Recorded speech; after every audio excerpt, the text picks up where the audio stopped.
Ho, ho, ho! Happy holidays from Live and Learn. The following program, Live and Learn, is made possible by Aging Partners. Find out more on their website at agingpartners@lincoln.ne.gov. Celebrations and holiday traditions play a part in every faith and culture. I'm Kristen Stows, and today on Live and Learn, we will be exploring several. I'm very pleased to introduce my guest today, Karen Zins, who will be talking about Swedish holiday traditions. Welcome, Karen.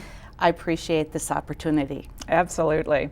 Could we start by having you tell us about your own heritage? Well, I'm 100% Scandinavian, half Norwegian, a quarter Swedish, and a quarter Danish.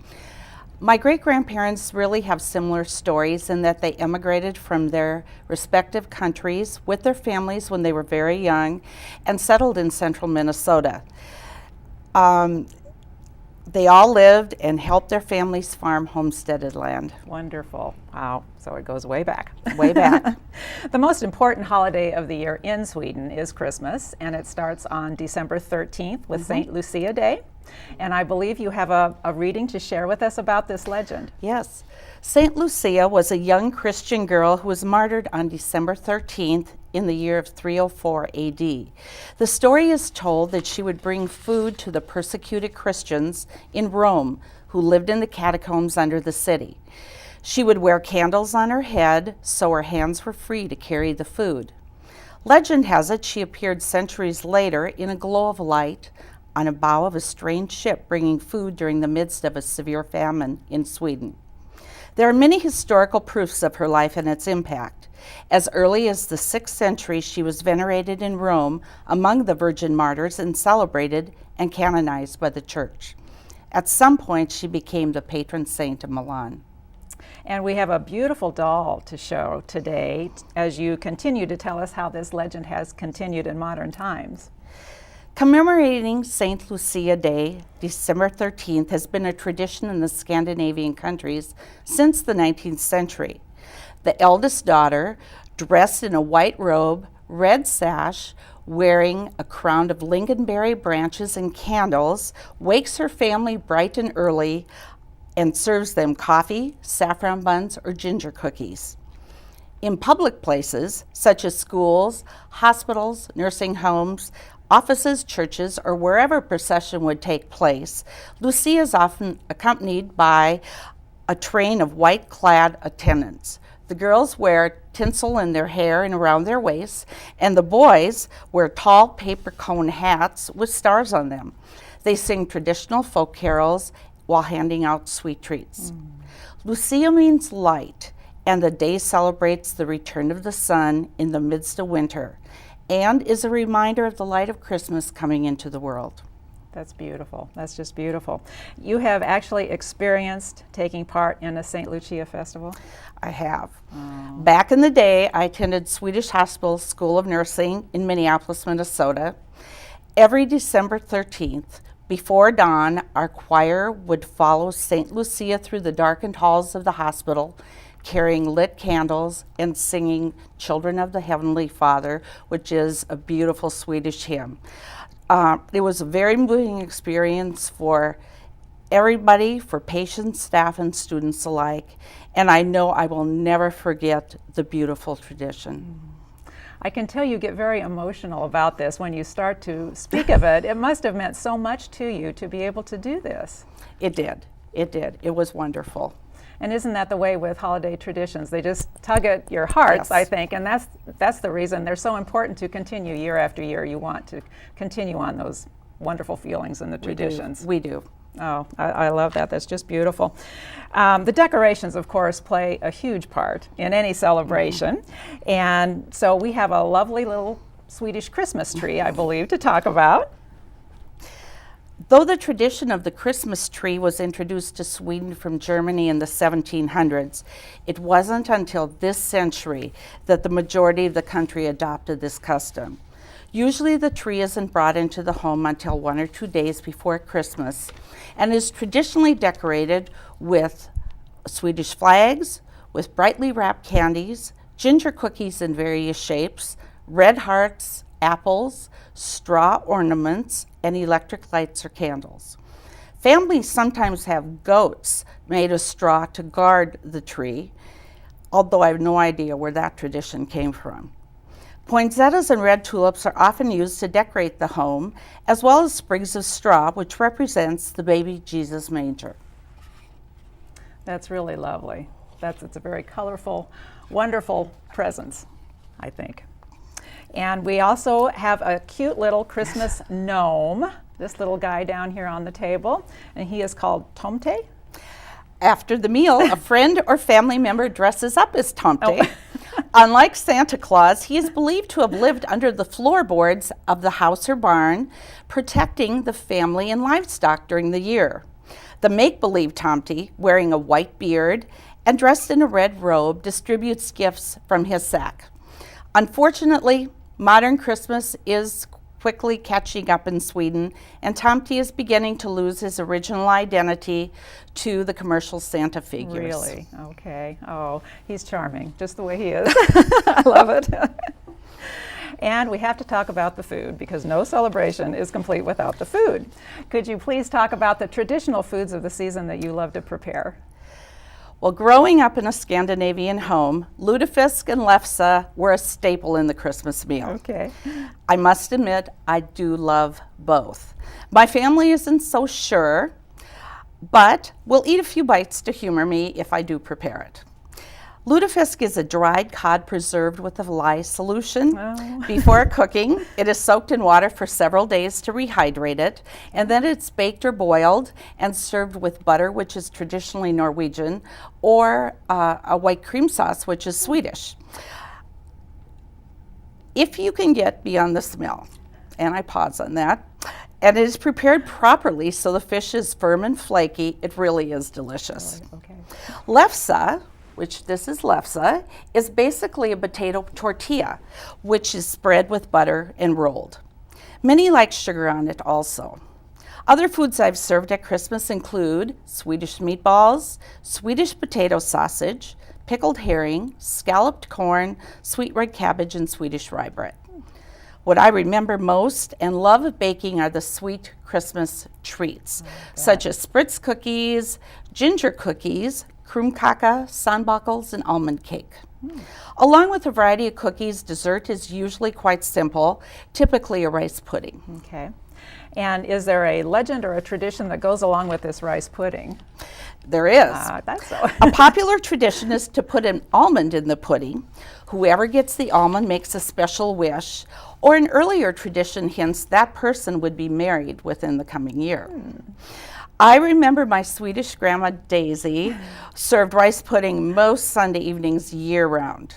She always had a special treat for whoever would get the almond.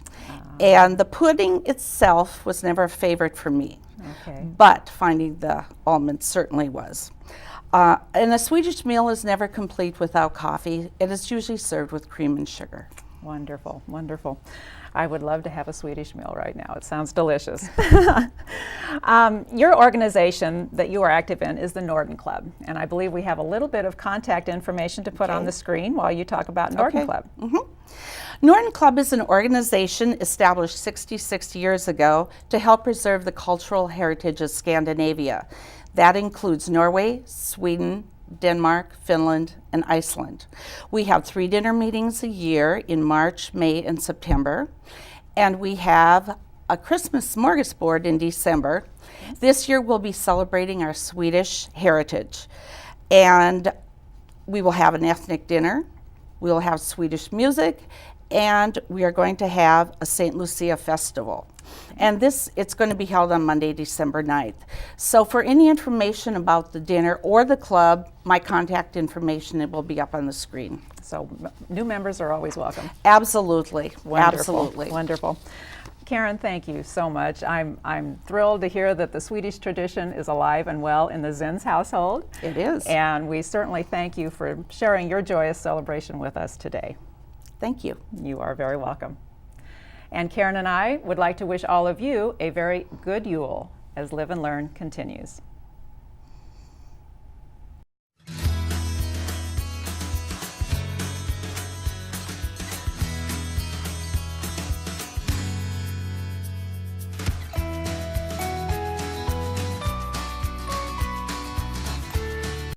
Happy Hanukkah! Oh, we have with us the spiritual lay leader of the Tifereth Israel Synagogue right here in Langen, Nancy Koren. Hello. Happy Hanukkah. Am I saying that correctly? You're saying it correctly. I'll say back in Hebrew, Chag Sameach. Easy for you to say. Now, what does Hanukkah, I mean, a lot of us say it, but what does it really mean? Hanukkah is a festival of lights. That's one of the translations of it. That takes us back in history to the time before the Common Era, before the beginning of the counting of one. BCE. Right. And Before so the Common Era. Common Era. Right. And so it takes us back to a time during the rule of the Syrian Greek Empire, and the Syrian Greeks had made their way into Jerusalem.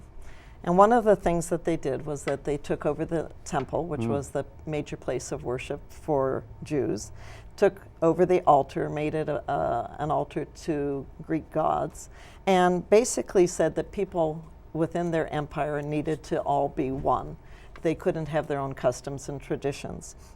And so what ends up happening is that they outlawed Torah, which is the commandments found in the 5 books of Moses that keep Jews on the path of Jewish living.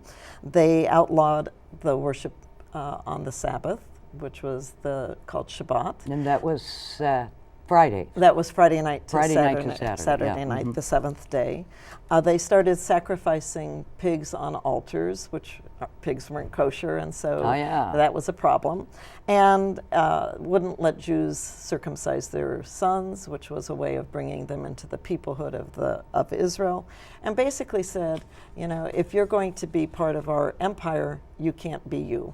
And that was a problem for Jews. And so Hanukkah was about a small band of individuals known as the Maccabees who decided to resist that. They could see changing names, they could see maybe going to places where, you know, Greek culture was, you know, learning about theater, learning about the things that were good about Greek culture, but they couldn't see giving up their identity and assimilating totally. And so what they did was they basically rebelled, and the upshot was that when the small band of individuals came back into Jerusalem, they retook the temple, they rededicated it. And if you look at the word Hanukkah, it means rededication or dedication. And so when they rededicated the temple to make it into a Jewish place of worship once again, they had to light a light that was always constant. And we have the lights with us today. We have the wonderful menorah, and maybe you'll explain for us the older one. Okay, so the older one actually was my grandmother's, and it's very traditional. And in terms of the menorah itself, some people call it a menorah. That's kind of the English word for it, I guess. This is what I would call a Chanukiah. It has the places for 8 candles, and then it has the lighter candle. So it has actually 9 branches, and one of the branches is just used to light the other candles on each night. And this one is set up for all 8 nights, the traditional one. And then I have one here that's pretty artistic. Yeah, a much more modern version than the old one. Actually, I'm going to turn it around. If I were facing it when I was saying the blessings at night, which is one of the major parts of Hanukkah, is I would always start with the day that I'm on, and I would put in a candle. And so this is set for the first night. This one here in the back is set for all 8 nights, and I would light from left to right. I'd put them in from right to left. And so it informs you what night you're on. It also informs you that as each night of Hanukkah happens, you increase the light. And one of the things we do is we put it in our window. Yes, that's so beautiful. It is beautiful. I loved it when I was in Israel a couple of years ago. My granddaughter was lighting lights in the windows. And if you walk through the streets in any city and you see lights in the window with the menorah or the Chanukiah, you know that it's a Jewish family observing. Wait, is there any Hanukkah. difference in the candles? In other words, I see the various colors. Does that No, significant? it's just festive. It's just, whatever people want to do in terms of the candles that they put in. I know that the ones in this modern one were hand dipped from someplace in Israel, which is nice to be able. What happens if you forget one night? If you forget one night, or you're busy one night, probably there's no time frame on it, so you could do it when you remember that night. So, oops, Yeah. another candle goes in. Right, so- And I know this holiday's big significance of food. Oh, the wonderful food, Yes. especially the latkes. And it's not great for your cholesterol, but it's very tasty. So one of the things, if you're thinking about latkes, potato pancakes fried in oil are very, very popular.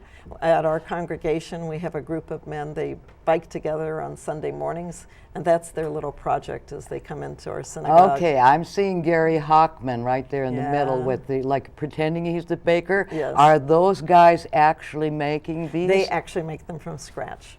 Is that the only time they come in the kitchen and cook? Or For us, yes. They do it in their own homes, but yes. So it's a fun time for us and all. it's like a potato pancake, It's isn't like it? a Oh, very- they're wonderful. They are excellent. So, in fact, last night my granddaughter, in honor of wanting to eat some latkes, said, let's have a little bit before. Just a taste. Okay, and there are a lot of interesting ceremonies and rituals that go along with it. One of which is the use of the little toy. Right, the dreidel. The dreidel. Right. Okay, explain the. It's very, very tiny here. I thought that they would be bigger. It's like a spinning I top. do have a spinning top that's made out of wood. It doesn't matter what it's made How out about of. that? How You're about very that? How good. about that? How Yay, about that? You did it. So So when it lands, there's uh-oh. So do it again. Oh, now wait, now I didn't do so good that time. Okay, here we go. The official dreidel Yes. spinner. There we go. There That's a are good one. 4 Okay. letters on it. If you're living in any country outside of the land of Israel, the letters are Nun, Gimel,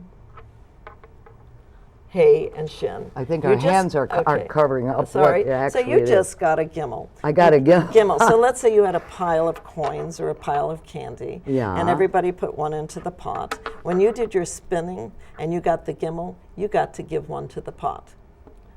If I spun and I got Nun, that would be none. I get nothing, and you get to spin again. And if we get a Shin, you get to put one in. And if you get Hey, you get half the pot. And it keeps Well, kids busy. who gets the pot? I want to know who gets the pot. The best spinner of the, The best dreidel? spinner after all of the pots is gone is basically it. Keeps kids busy. And the one thing about it is that the letters are significant because it means a great miracle happened there. So it is significant. Well, speaking of the great miracle, of course, the Star of David, and the significance of this is, Nancy? Okay, so it's a 6-pointed star, and it's been used throughout history. It's called the Magen David, the Shield of David, and there are different interpretations for it.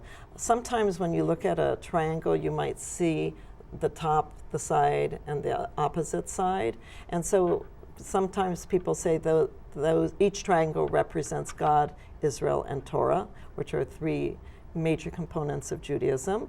And then if you look at another interpretation, you might hear that the major center which stabilizes the star is the Shabbat, the Sabbath day. Shabbat, and yes, each Friday, one of the Friday, right, right. the Friday to Saturday. It's actually Saturday. Each triangle represents each day of the week. Okay, and we just have a moment left, but you have to, only the guys get to wear the yarmulke, right? No, I do that now when Oh. I pray. But in different groups of Judaism, you might just see men doing it, Orthodox men. Yeah. The Jews in Lincoln go back to 1903, which is so wonderful, long traditional history. And of course, building at 18th and L Street, the first synagogue. The synagogue that became our synagogue, which is Tifereth Well, now, Israel. Tifereth Israel Synagogue at 18th and L Street, which became the Lincoln Community Playhouse, thanks to Leo Hill. Thanks. And a wonderful history there, and the Playhouse was there for like 28 years and then moved in 1972 to their place. But you're still over there at 32nd and Sheridan Boulevard. We are. And just quickly, I know we're running out of time, but the difference between the temple and the synagogue. Each one is related to a different branch of Judaism. The South Street Temple is related to the Reform movement, and we're related to the, traditional, conservative yeah, the movement. traditional and conservative. Conservative. I never think of you as conservative, Nancy Corin, the lay spiritual leader of the Tifereth Israel Synagogue. And happy Hanukkah. Enjoy the holidays, and Live and Learn. We'll be right back.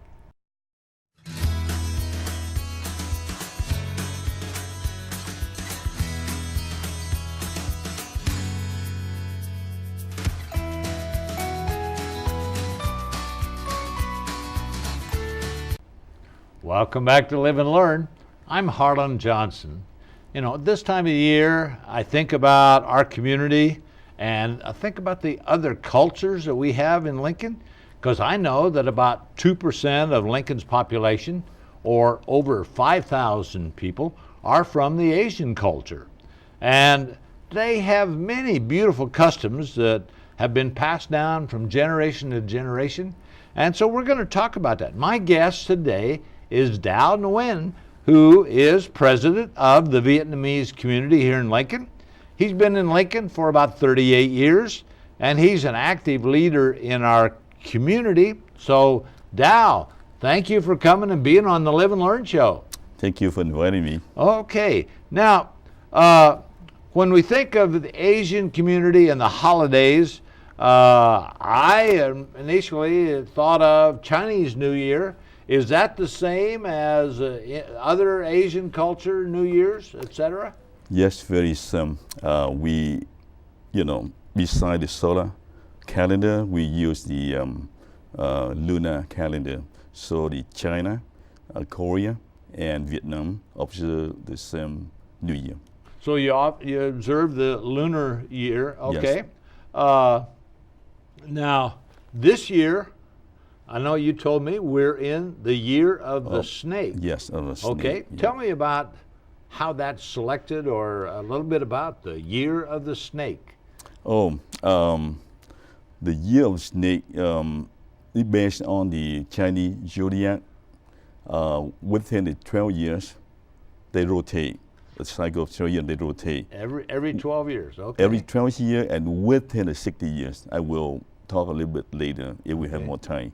But this year, the year of snake, starts on February 10, 2013, and it will end on, I believe, January 30th, 2014.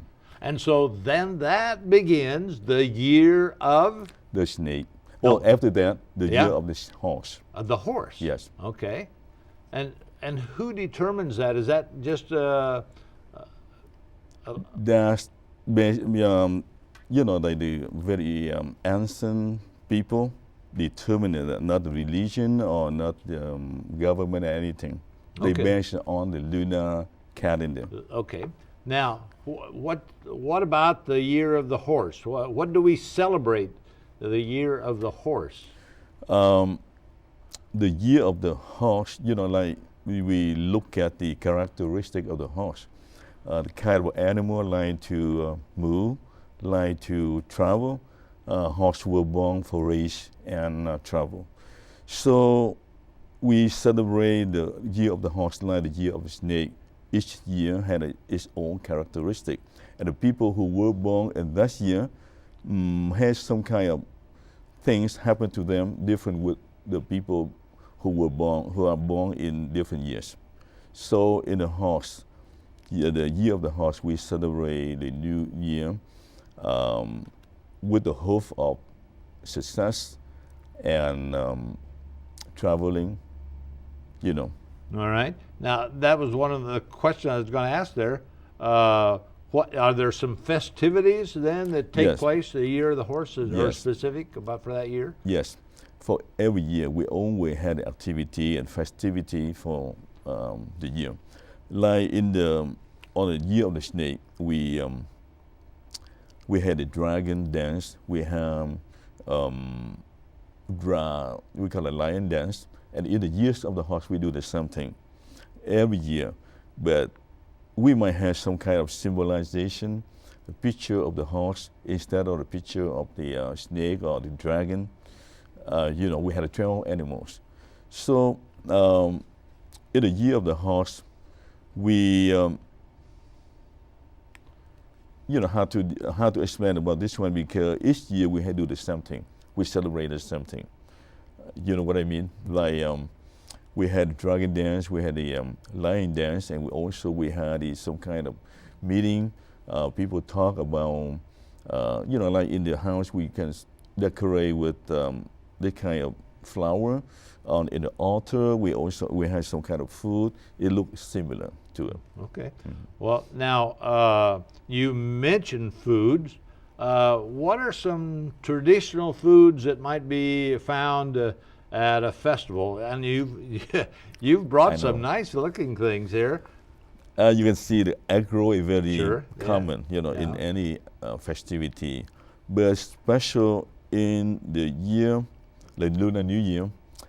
People do cook the here we call it bánh tét, and this we call bánh chưng. Bánh chưng had a square shape. The square shape symbolizes for the earth. It shows the abbreviation from the Vietnamese people to the abundance of the earth. And the bánh tét, it had a rouse. And also we had another kind, very round, like the sun, symbolized for the sun. That means the food we wrap inside. We had a mung bean, and we do have pork in it, wrapped with the banana leaves, and we cook for at least 12 hours. Why we have those kind of food? Because in the Lunar New Year, we try not to cook. Okay. Yeah, because we believe we had the we call it kitchen god, stay with you for the whole year. But the week before the Lunar New Year, we had the we prepare for him or for her. So it's all prepared ahead of time then. Yeah, the food. Yeah. I mean, I try to explain why we use this kind of food, because we prepare for the journey to, the kitchen god, go back to the heaven to report everything happened in the family to the J Emperor. So during the time he not here, he not in the family, we supposed not to cook. Okay. So we Now, prepare all kind of food for those 3 days.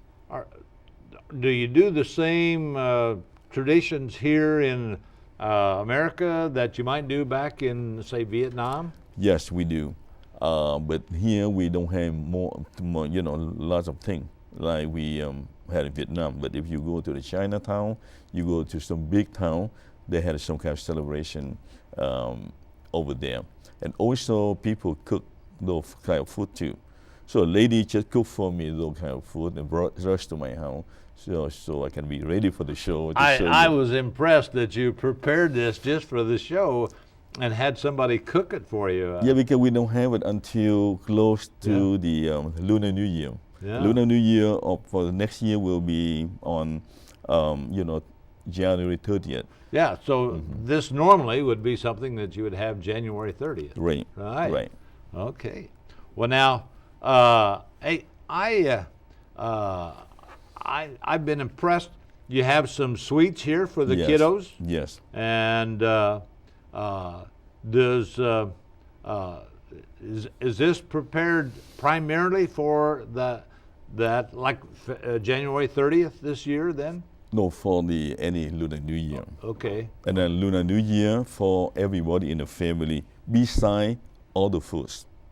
Okay. Well, we've got a little bit of flavor of the Oriental lunar Yeah. holiday, Yeah. and that flavor is obviously in the food. And you have some cards there that are Happy New Year. I see the firecrackers.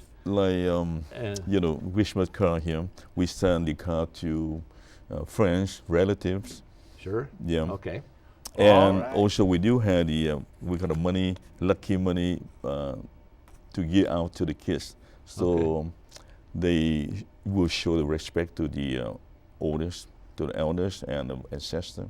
Okay. Well, thank you, Dow, for bringing all this thing. My guest has been Dow Huynh, and he is with the Vietnamese community. And Live and Learn will be back right after this.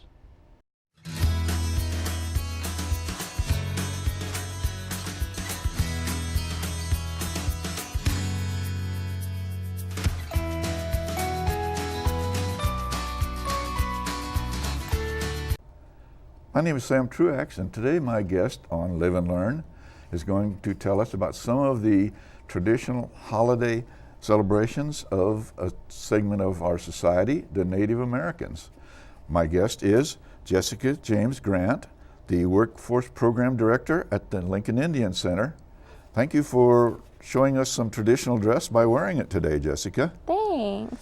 We're showing the pictures of the Indian Center, and the totem and other features tell us what culture of interest the Indian Center is geared to. But for all of the holiday celebrations, do you organize that and the staff, or do the different clients of the Indian Center organize those on their own? Well, it's a combination of both, Sam. A lot of our program directors and programs organize different events, but we heavily depend upon our volunteers to help and organize and decorate and help cook. So we definitely depend on our volunteers. And is there some set celebrations that actually that occurs on, or do they kind of? Well, there's different celebrations that we have at the Indian Center. In November, we are having a Thanksgiving dinner, and I believe throughout New Year's, we have a New Year's celebration dance. We have other dances and celebrations throughout there. Our biggest celebration is our annual powwow that we have in August. August, yeah. Well, as you told me, many of the Native Americans actually have converted to Christianity. Is there any specific tradition for a Christmas celebration? Thank you for asking, Sam. Well, back in the 1880s, Native American people were put into the boarding school system, and Christianity was the primary focus of assimilating Native people into mainstream traditions. And so since that time, we as Native people have celebrated different holidays, and Christmas has been part of that as well.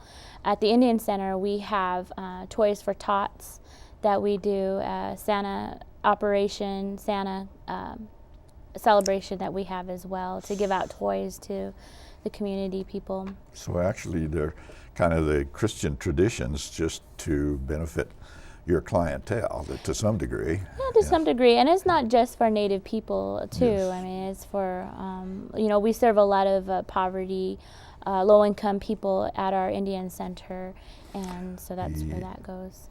Well, before talking to you, I had the impression that every Indian celebration was a powwow, but you kind of educated me to the fact that the powwow is a specific celebration, and that's what occurs in August there. So. Yeah, and every tribe has their own traditional celebrations. For instance, the Omaha tribe of Nebraska, they have their war dances and their Huska dances, and I think that brings a unique topic up in terms of celebrating like the harvest, or celebrating a good war hunt in a traditional sense. But today, war dances can go on in celebration of an accomplishment.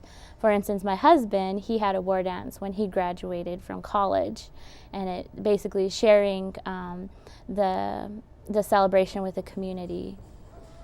Yes, when we're going to be showing pictures of the gourd dance, which occurred at the center on Veterans Day, and I believe that shows some of the specific traditions of a celebration like that. Yeah, the gourd dance is basically you have your center drum group. It was brought up by the Kiowa tribe, and the men dance. It's a men's dance, and they wear red and blue on them and it's basically it has several different significances. One significance would be night and day, to represent night and day. The women dance on the outside, so it basically celebrates. It's a traditional dance that is only done for the men. Yeah, that's the main thing. There are traditions, like they're going clockwise instead of counterclockwise, and they are representing the earth and nature to some degree in there. Definitely, in every dance and song, it is to mimic the natural world. And the military is actually suggesting that you do have the war dance is probably a good representation of the Native American community, because so many of the Native Americans actually joined the service. Yes, that is true, Sam. From way back from World War I, where we had Native American code talkers speaking the traditional languages of the different tribes. It wasn't only the Dene, the Navajo, but there was the Choctaw, the Chippewa. I mean, there was different tribes that were involved in the world wars that contributed to the success. That kind of brings up the point that there are different traditions and different languages and different traditional dress and everything, and so much so that the code talkers couldn't. The enemy soldiers couldn't even figure out what they were talking about or ever break the code. See, so therefore the Indian traditions must be pretty complicated for even you. That is true, Sam. But there's a lot of Native people that are represented in the military, that serve in the militaries, due to representing and defending our country. How can people actually find out about some of the celebrations that they have? Do you have a website or something? Yes, thank you, Sam, for bringing that up. We do have a website. It's www.indiancenterinc.org, and we also have a Facebook page. Well, I would like you to stand up for a second so everyone can see your outfit. I would like to thank Jessica James Grant for being our guest today on Live and Learn to introduce us to some of the Native American holiday traditions. Thank you very much, Jessica. Thank you, Sam. Live and Learn will be back shortly. What does Medicare cover? How can I afford to keep living in my home? When I need help with house and yard work, who can I turn to? Why am I so tired? Am I eating right? Should I exercise? Where can I go for answers to my questions about aging? Aging Partners is the place to call when you have questions on aging. Our experts are here to help you with unbiased answers for you or your loved ones. Aging Partners, we're only a phone call away. Welcome to another episode of Live and Learn. I'm your host, Tim Francis. Today, my guest is Marvie Sullivan. And Marvie, we're going to visit about the holiday celebration Kwanzaa. Okay. Tell us what that involves and the origins of it. Kwanzaa is a Swahili word that means first fruits. And it began in approximately 1966 when a Pan-African professor in California decided we as African Americans need to celebrate ourselves and our ancestry. So he came up with the word Kwanzaa. Kwanzaa is based on 7 principles, and the holiday begins the day after Christmas. So it's celebrated December 26th through 27th. And as a part of, 26th through January 1st. And as a part of that, each day you light a candle, you talk about the principle, and then you have some discussion about how you can make that principle a part of the year that's going through, that's coming up. So it's kind of a harvest celebration as right. well. Mm-hmm. And what are those principles and how are they manifest? The first principle is unity, and they're universal principles. And as you start your Kwanzaa, you light the first candle for the day, which starts in the middle, so that's unity. The second day, you light the candle called self-determination. And that's the second candle, and you talk about self-determination, how we can determine for ourselves who we are, what we can do, making good choices. The third day is the principle of collective works and responsibilities, where we work together to make a better lives for ourselves, our neighborhood, our community, and our world. On the fourth day, the principle is NIA, purpose. The fourth day is cooperative economics. That means we support people in our community, our business. You own a barbershop, I own a store, I sell stuff to you, I turn around and come back to you and have you cut my hair. So we support each other in that kind of way. The fifth principle, and it's the shortest principle, is called purpose. And it's in the African word, it means Nia. That means we all have a purpose. We're all here for some purpose. So we talk about that celebration. The sixth principle is Kumba, creativity, and that falls on New Year's Eve, and that's the day we have our feast. So we come dressed in our African garb, we bring potluck dinners, we celebrate who we are, we do our libation statements, which we take time to recognize our ancestors, the people that have come before us. We take time to talk about our children and instill in them values and to help them plan for the future. So that's Kumba. And then the last day is faith, and that's Imani. And we just acknowledge of who we are and our Creator. How long have you and your family been? We've been doing Kwanzaa approximately 22 years. Do you want to know how that started with me? Okay. Please do. I had never heard of Kwanzaa before. And me and my son, my mother lives in Cincinnati, and me and my son were there one year during the holidays. And I saw in the paper they were having this community Kwanzaa. And I went down to that and saw that they were talking about these principles and stuff. And I came back and told my son, we're going to start doing that from now on. So I went like everybody else. I went to the books at the library and got online on different things to find out about the Kwanzaa and stuff like that. So we've been doing it approximately a little over 20 years. So now you involve your grandchildren in it. I involve my grandchildren because Kwanzaa, I view it as a holiday where we can instill in the generation below us what their ancestors are, what kinds of contributions we as African Americans have made to this country. So it's an African American holiday, but it's not a holiday that celebrates a person or a religion. It's a celebration of ourselves as a people. And it doesn't replace Christmas. No, it doesn't replace Christmas. No, we have a Christmas tree right in our house there with the presents underneath it. And then on the side, I have my Kwanzaa table with all the symbols and things on it. So you told me you knew Kwanzaa kind of hit a mainstream. Right. What was the marker for that?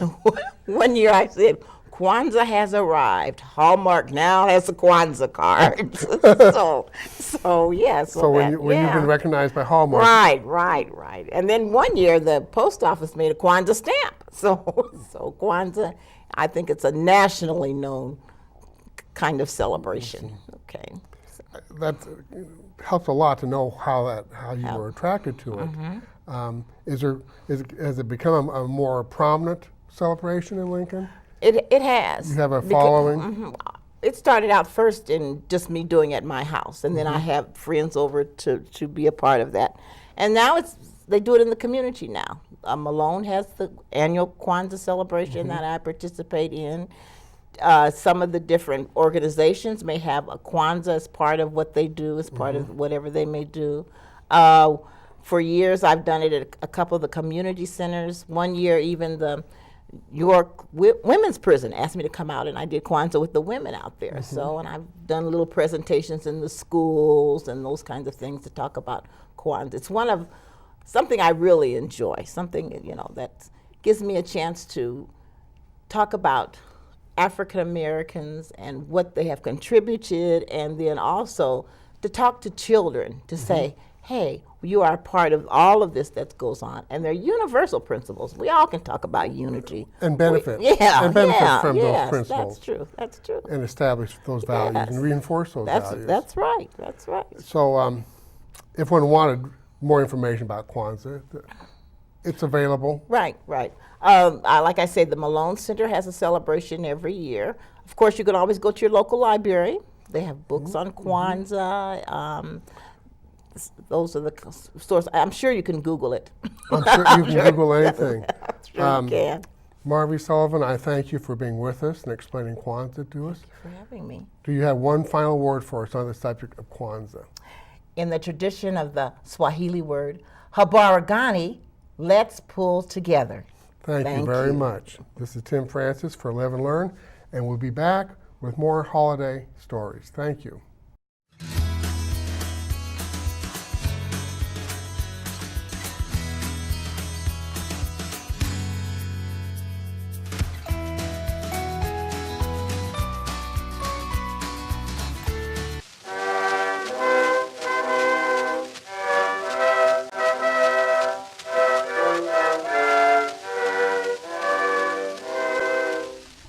Welcome to Live and Learn. My name's Tom White, and my guest today is Norma Sommerheiser from the American Historical Society of Germans from Russia. And she's going to talk to us today about her family's Christmas traditions growing up here in Lincoln in the Germans from Russia community. And welcome. Thank you. Glad you're here.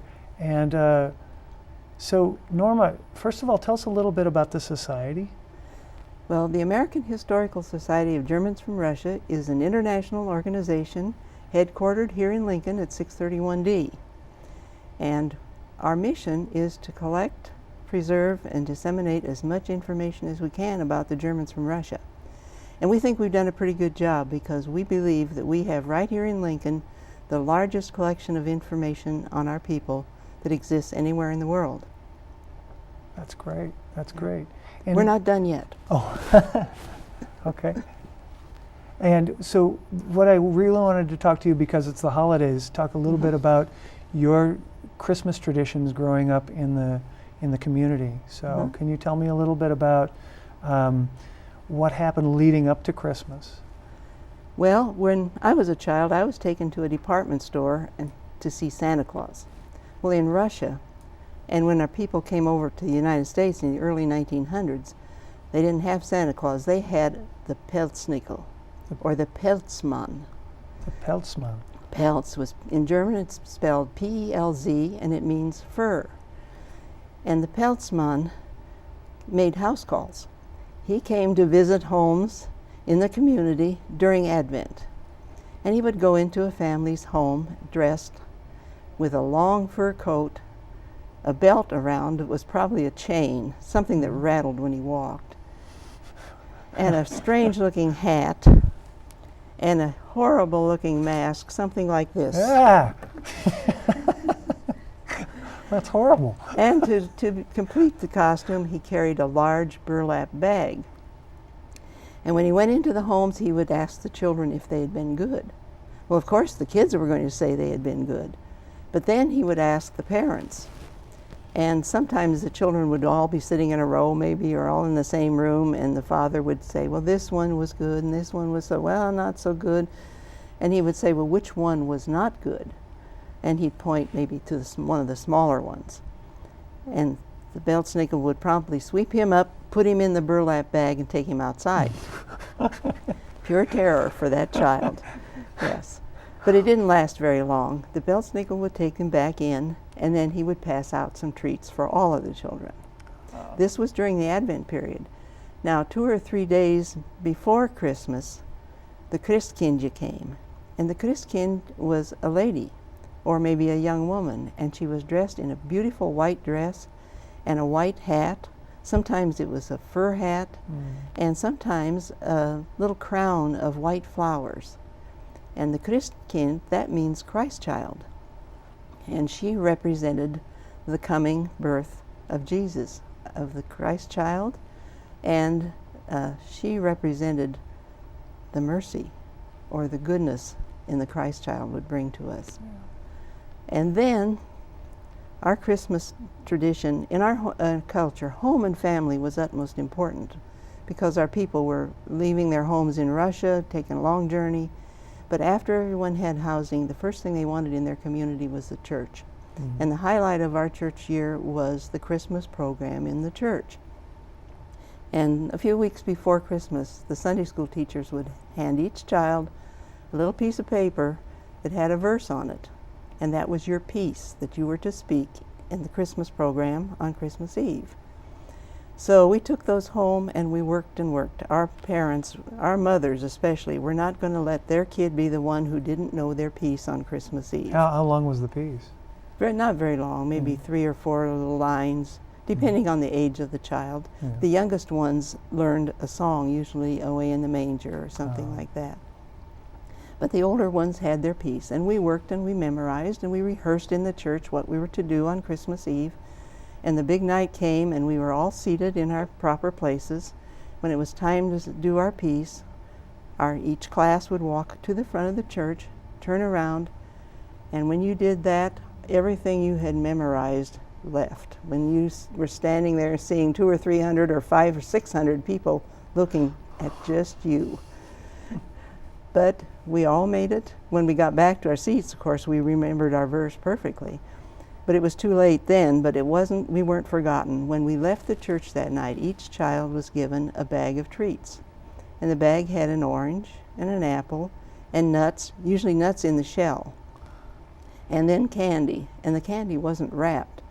But if you know Christmas candy, remember ribbon candy? Mm-hmm. And there was a little hard candy that looked like a raspberry. Now, and in the couple of minutes we have left, you mentioned a song, a specific song? That yes, one of there was congregational singing, and one of the songs was O du Fröhliche, O du Selige.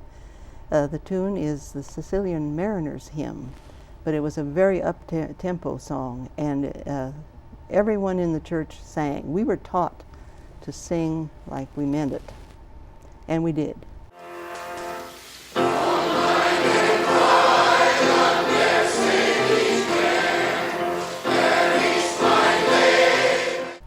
And it was a very special service in the church for us. I went by the Historical Society and I went to the bookstore, and I found this book there, and it's available there at the bookstore, and it's wonderful. It was really delightful to read. So, and has a lot of history too.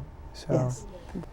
I want to thank you so much for coming, and that I wanted you to teach me how to say Merry Christmas in German. Fröhliche Weihnachten. Fröhliche Weihnachten. Weihnachten, yes. Fröhliche Weihnachten. So Merry Christmas, everyone, and Norma, thank you so much. Thank you for having me. And happy holidays, everyone.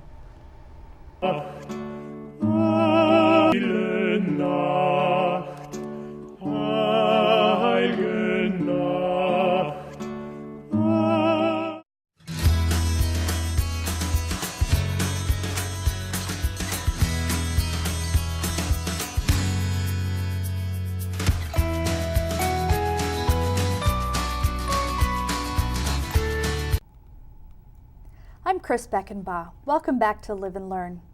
The holiday season is a wonderful time to give and receive plants and fresh arrangements to brighten these shorter, darker days. My guest today is Bertine Loop. When she's not growing beautiful plants, she's growing families as a mental health practitioner in private practice here in Lincoln. You are one busy lady. Thank you for being with me. Well, thank you for asking me too, Chris. I really enjoy this program, and it's really a pleasure to be here. Well, Bertine, our viewers may recognize your name from your show on KZUM radio, How's It Growing? That's right. How long have you been doing that? It'll be 14 years. We have our anniversary this next week. Well, wonderful. And in addition, you're an adjunct faculty for continuing education at Southeast Community College. Yes. And that's sec.edu. Mm-hmm. And then a University of Nebraska Master Gardener. Yes. So what is it you teach at Southeast? Well, I started out teaching perennials, but then I was asked to expand into other things, sort of as the trade grew. One of my main interests is, how do things grow? It depends on soil, depends on sun, depends on water. So it doesn't make any difference if it's a perennial or an annual or if it's a vegetable. You need to know those things to grow those things. All right. Well, this time of year, we're not growing much outside in Nebraska, but we do enjoy some holiday special arrangements. What are some of the plants you enjoy most this time of year? Well, I brought some with me today.